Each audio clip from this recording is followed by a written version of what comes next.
I could be a witcher. I could make that into a rugby ball. Nah, we should definitely make some thermite. Welcome to part 2. It's a really exciting day. I'm pretty looking forward to it. So what we're going to do is take it to the 9-inch grinder, and then we're going to just grind off all the scale before we go to the belt sander.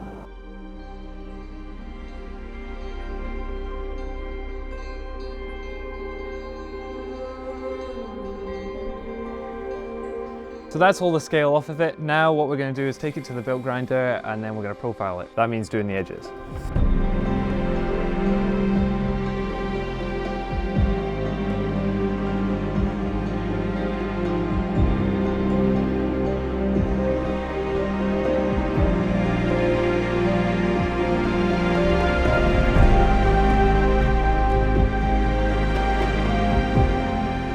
I've been grinding for a bajillion hours, and now we actually have something that resembles a sword. I could be a witcher. And this is what's left of the sword. I could make that into a rugby ball. So we've come to the very nerve-wracking part of when we're going to put in the fuller. Because I don't have access to a mill, I'm going to use the grinder to score down the middle to give me a guide for the belt sander. I think that's a pretty good reference. So now I've ground that in, I'm going to take it to the belt grinder, and you can see I've got a little contact wheel here, and I'm just going to put it right in the middle of that groove and then slide it up and down. It's a very fine grit, so if I go off, then hopefully it won't make too much of a groove.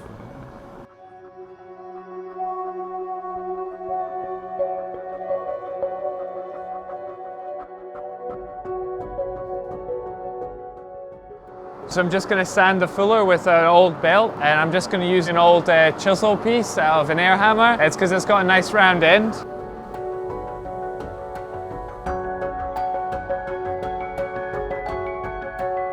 So I've heated up a hammer, and I'm just going to use it to heat up the oil. I think I filled it up a bit too much. Now it's warm. So now we're going to put the blade slowly through the forge just to get up to temperature for the quench.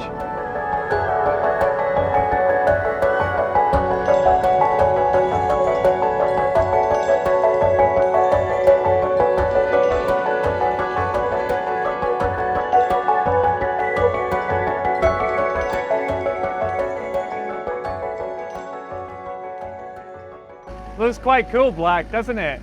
Looks like it's just come out of a monster. I was misbehaving, and then Aaron put me in the oven. I've made a little extension for the oven door, so we're gonna put the sword in and it's gonna be enough room. But I don't have a heat treating oven, and I've not got lots of money, so we're gonna use this.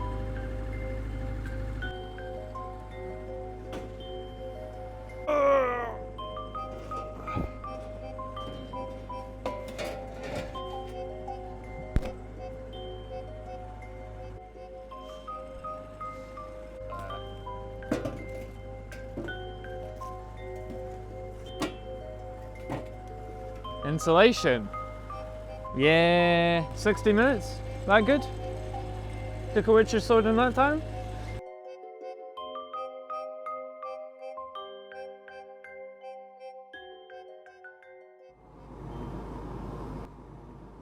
Oh, it's gonna be good. So excited! Look at it!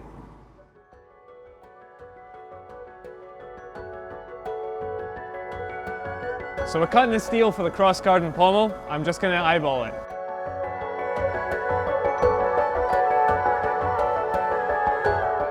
Steel for the crossguards in the fire. What we're going to do is take it out, throw in the hammer.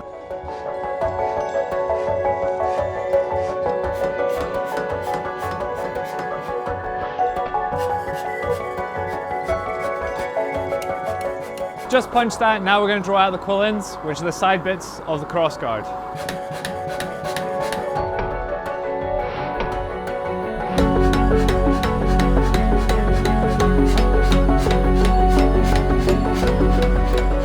So I've just thrown in this H13 round bar to make the drift for the crossguard.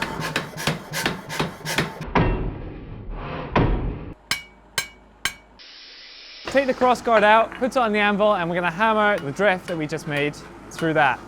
And it's going to be good. It's going to work, all right?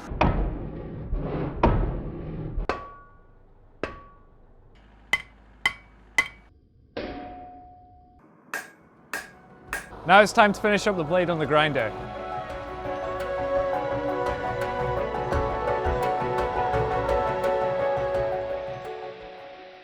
Back at the bell sander to rough grind the pommel.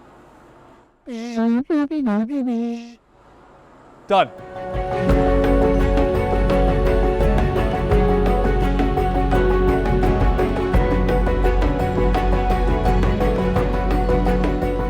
Right, I don't know what I'm doing. So we've got the cross guard and the vise. What we're gonna do is cut it down to the right length, and we go now. Hey! Only 10 minutes. I was faster.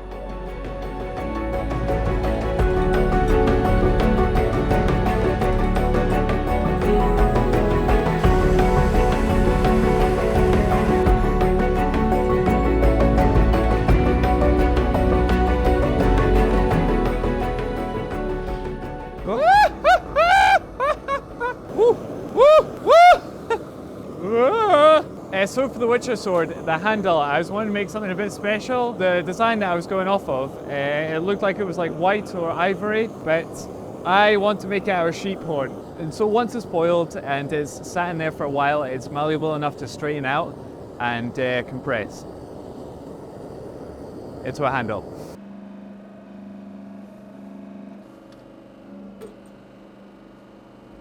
So while this is in the press and it's cooling down, I'll tell you about how I came about to have that bit of horn. One of my mates at work, he does a lot of stick making, and I asked him if it would be possible to do it, and he says, yeah, you can make anything out of horn, as long as you're patient and do it properly. So for the horn, that one started out pretty much exactly like this. What happens is he puts a bit of wood in here, and then he crushes it down with dies, like that, and he just keeps on crushing it down until it's like a really small hole. He used a different name for it, but I can't say that on my YouTube channel. I think it's okay. I think that's definitely straight enough.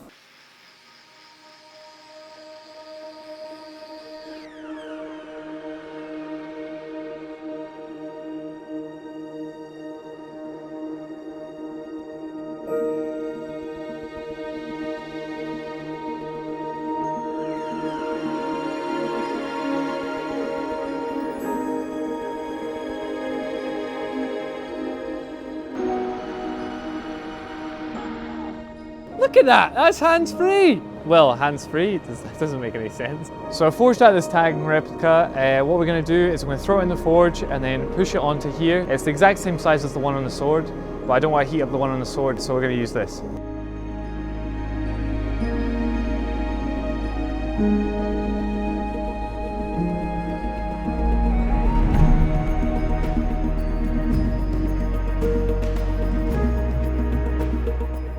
So that's it, almost on. Just need to do, I think, one more push, and then we have a sword.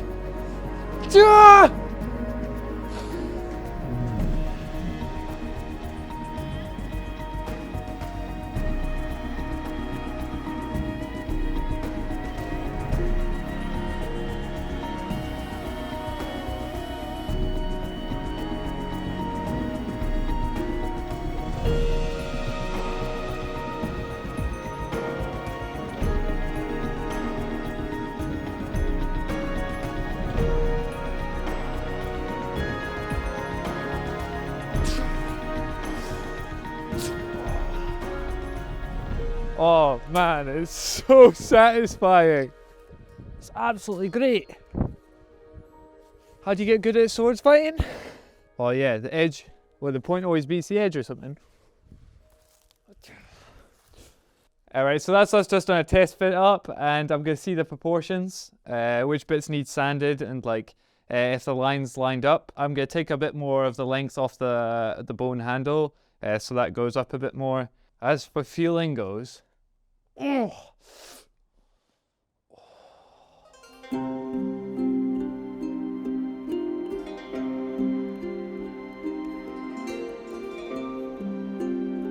So now the fit up's done, it's ready for the etch.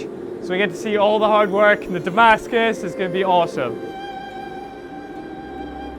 So what I'm doing right now is scrubbing the oxide layer off so we can get a deeper etch when I put it back in the acid again.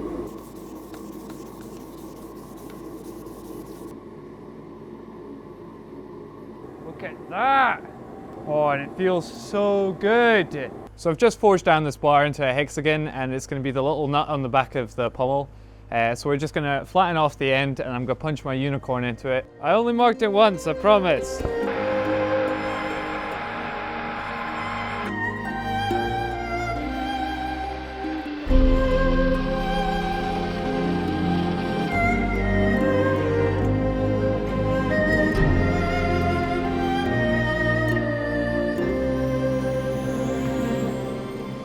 Everything's polished up, and now it's just time for fitment. Oh man, this is awesome.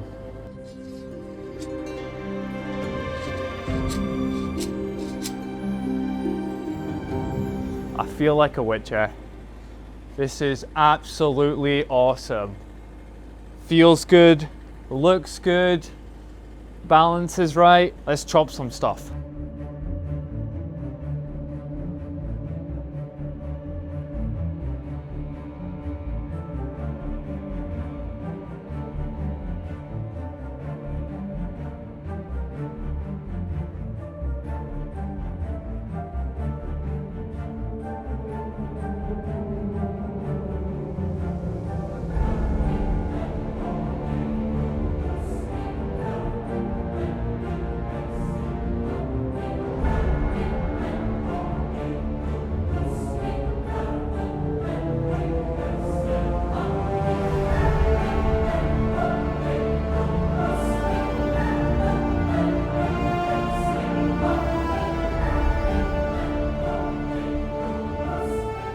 I really hope you enjoyed the series. I know it was only 2 parts, but 2 epic parts. Come on, you have enjoyed it so much. You enjoying it for half an hour is definitely worth us spending 150. Definitely worth it. This sword is absolutely epic, and a lot more fruit are going to get chopped. We'll definitely survive the fruit apocalypse. Don't you worry. Time to go kill monsters. Bye.